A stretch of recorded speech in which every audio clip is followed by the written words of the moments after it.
Welcome to the tutorial for Red Canyon. In this tutorial, I will demonstrate and analyze 4 great strategies for this track to help you improve your time.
It's a new record!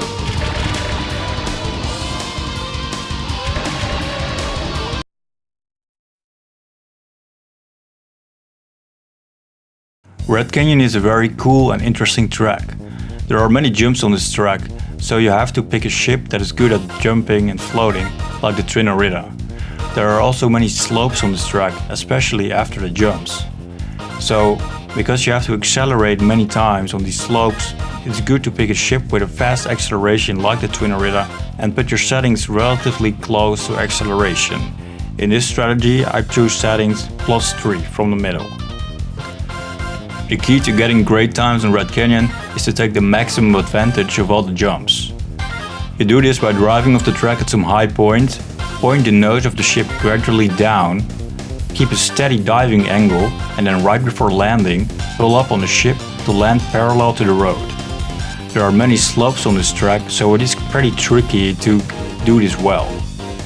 The key is to really keep a steady diving angle for as long as possible and then pull up on the ship at the last possible moment. If you pull up too early, of course you will lose a lot of diving speed, so that is not ideal. If you pull up too late, your ship will land into the road and you will lose a lot of speed on the landing impact. So you want to reduce those landing impacts as much as possible.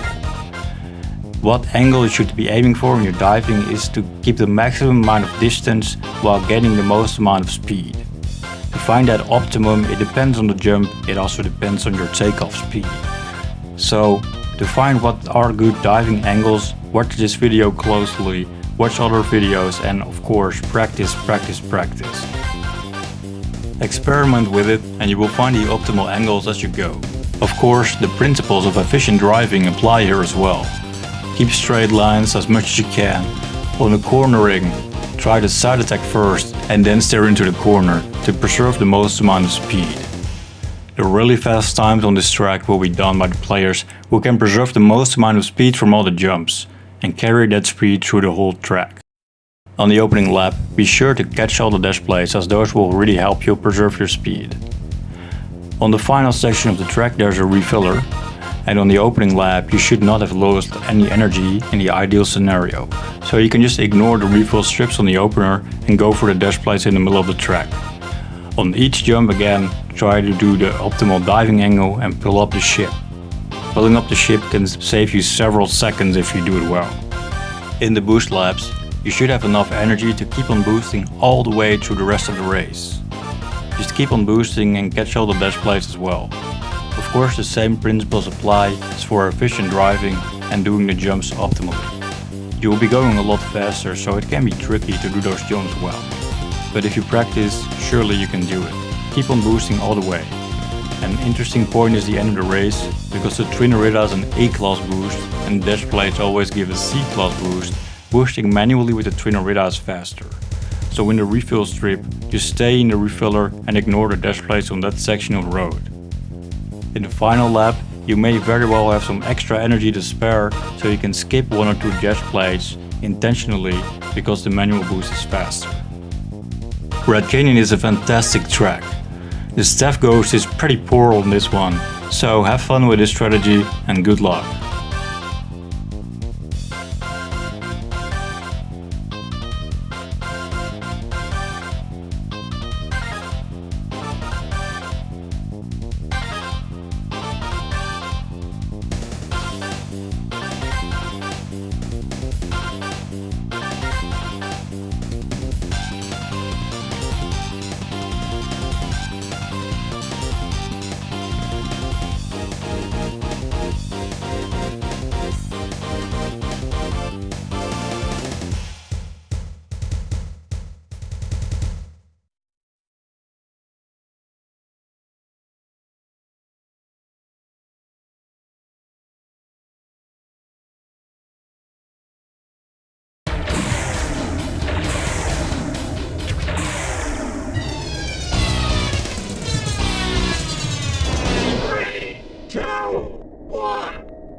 The second strategy on Red Canyon is a drifting strategy.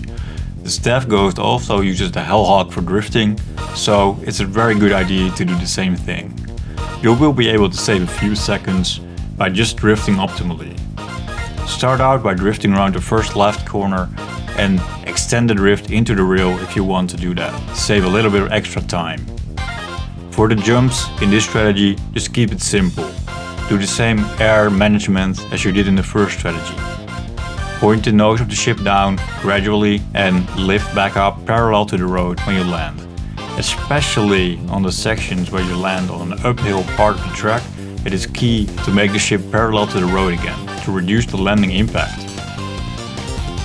Use the dash plates, especially in the first lap, to drift around corners. If you use boost drifting around corners, that is where you will really win the time over the standard grip strategy. On the last part of the track, just ignore the refill zone and go for the dash plates instead. You will have plenty of energy on this strategy, so there's no need to refill completely on the first lap. Start out the second lap by boosting.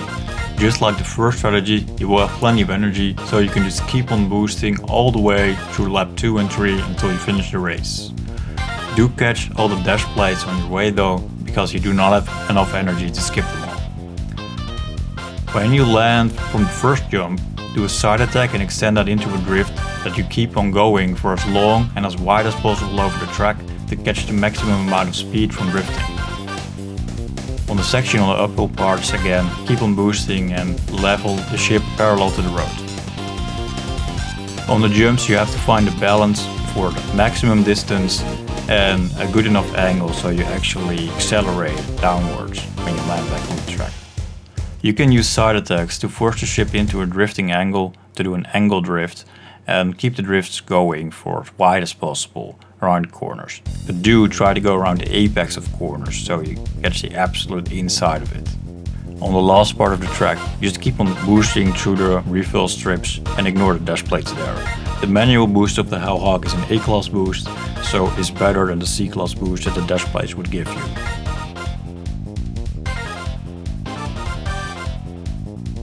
The third lap, in principle, is identical to the second lap. Start out by going over the first dash plate, right side attack, and extend your drift along the apex of the first corner as wide as possible to get the maximum amount of speed. On the jump, land a little bit on the left side, right side attack, and extend the drift along the apex of the corner for as long and as wide as possible to get the maximum amount of speed from it. Keep on boosting across the following section of track, level out before you're landing each time. That is really the key here, to preserve as much speed as possible from these jumps. On the long jump again, find your balance between the optimum descending angle and acceleration for as long as possible in the air. On the following wider corners, I prefer to do a right side attack from the left side of the road across the apex of the corner and then extend that drift outwards for as long and as wide as possible to get the maximum amount of speed. Before each jump, straighten out the drift and dive straight to the next piece of track. On the final piece of track in the refill zone, just keep on boosting and again level out the ship each time before you land to preserve the speed. This strategy really should help you very comfortably beat the Stealth Ghost and potentially even get sub 1 minute times, which are starting to get quite good already. So have fun and good luck.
The third strategy in Red Canyon is where things start to get really interesting.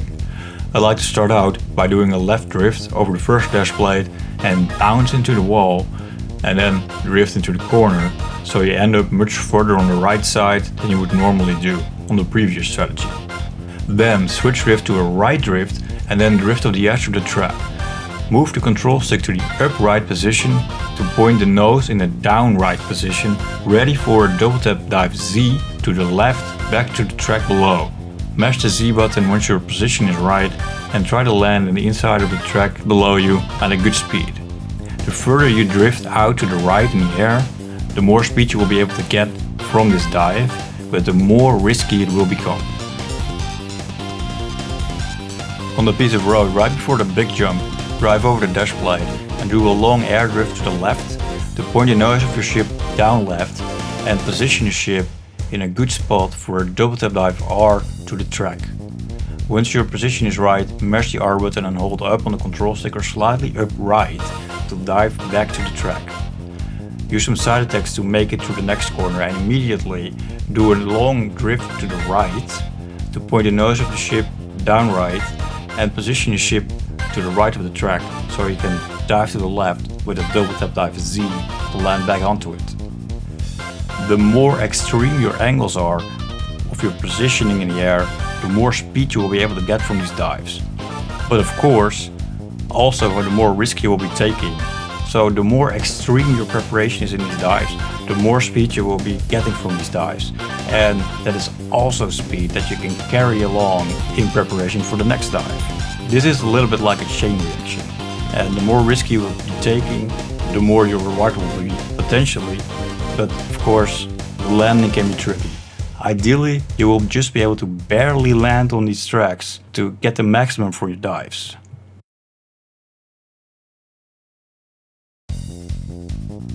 In principle, lap 2 and 3 are, of course, identical to lap 1. But the main difference is that you will be manually boosting all the time as well in between the dash plates. And at the end of the track, of course, just boost through the refiller and do not bother with the dash plates. There isn't a whole lot to say about lap 2 and 3 other than that, except that you'll be traveling faster as you have boost, so your preparation for your dives can be even more extreme and get even more risky. So this strategy is a lot of fun, but it's also quite tricky to optimize. This strategy alone actually should be more than enough to even get times as fast as the world record or better. And yet there's an even faster strategy that I'll be covering next. So good luck with it and have fun.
The last strategy that I will demonstrate on Red Canyon uses much more complicated dives compared to the previous one, and you can win around 2 seconds, maybe 3. The strategy starts off identical to the first one, by doing a double tap dive Z on the first jump in each lap. This sets up a good amount of speed in preparation for the next dive. In this strategy, we will also do a double tap dive Z on the second jump. This is especially tricky because you will land on a piece of track that is sloping uphill. So it is very easy to undershoot the track and crash. So be careful with this. Just like in previous strategies, the more extreme you're setting up your angle, the more speed you will be able to take away from it. The same goes for the big jump. Do an air drift to the left to point the nose of the ship down left. position the ship in a good diving position for a double tap dive R to the track. Getting a lot of speed from this dive is absolutely essential to make the next dive work that is really quite complicated. Float up by holding down on the control stick to set up your floating angle. It is key that this angle is really efficient for gaining height. Gain height for a little while to get the checkpoint in a corner to the right on the track below you. Then double tap dive Z and move the control stick via the down to the down left and eventually to the up left position to point the nose of the ship in a down left way. Now your ship is in a perfect position for a double tap dive R to the refiller track, so you skip an entire piece of track. It is really hard to land this dive at a good speed and carry that speed with you through the refiller. Be sure to catch the dash plates, and it is also absolutely key to level out the ship to reduce your landing impacts. Now you can carry the speed with you into the second lap, and now it actually pays off to side attack through the first corner rather than drift, and then set up your double tap dive Z again. Keep on boosting just like the previous strategy for the entirety of lap 2 and 3.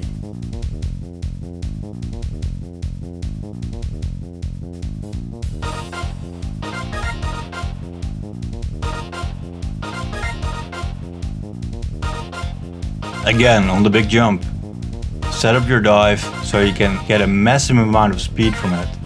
Carry that with you. It is a little bit easier in lap 2 and 3 because you have manual boosting, float up, set up a good height, double tap dive C, point your nose of the ship down, double tap dive R into the refiller.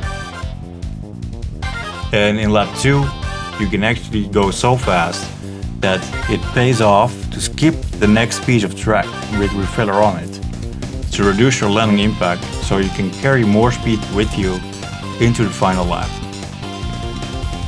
In the final lap you can do the same thing before you finish the race. So as you can see, this diving strategy is quite a bit more tricky to pull off than the previous one. You can win around 2 seconds realistically speaking, so it is worth it, especially for the very best players. This strategy has not been used yet to set a world record, but it has been used on occasion for lap records or just in casual play. So it can definitely be done. The world record here is really out for grabs. Good luck and have fun.